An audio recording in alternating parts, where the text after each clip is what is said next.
మోషేని వాడుకోవటానికి అహం అడ్డుపడింది. అందుకే 40 ఏళ్ళు దాన్ని విరగొట్టి ఖాళీ పాత్రను చేసి చివరికి మోషేని దీనుణ్ణి చేసి నా వల్ల కాదు నాయనా అన్న స్థితికి తీసుకొచ్చి, ఎప్పుడైతే నా వల్ల కాదు అని తన అయోగ్యతను ప్రకటించాడో అప్పుడు అన్నాడు, ఇదిగో నేను నీకు తోడై ఉన్నాను, నేను నీకు తోడుగా ఉంటాను.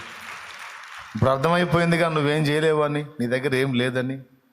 ఆనాడేమో నేను వద్దన్నా పరిగెత్తావు, ఇప్పుడు పొమ్మన్నా పోవట్లేదంటే నీ అయోగ్యత, నీ అనర్హత, నీ బలహీనత, నీ చేతగానితనం, నీ అసమర్థత నీకు అర్థమైంది. నేను ఎవరినైనా వాడుకోవాలనుకుంటే వానికి ముందు ఇది అర్థమై ఉండాలి. నేను ఎవరినైనా వాడుకోవాలంటే నేను ఎవరిని వాడుకోవాలనుకున్నానో సదరు వ్యక్తికి ఈ విషయాలు అర్థమై ఉండాలి. అప్పుడే నేను వాడుకుంటా.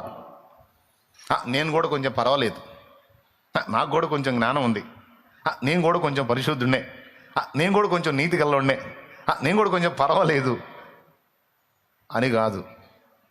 తానెంత బలహీనుడో, అయోగ్యుడో, అపాత్రుడో, అనర్హుడో, బలహీనుడో ఎవడు గుర్తిస్తాడో వానిని వాడుకుంటాను నేను. స్త్రీ అయినా పురుషుడైనా వీటిని గుర్తించిన వాళ్ళని దేవుడు వాడుకుంటాడు.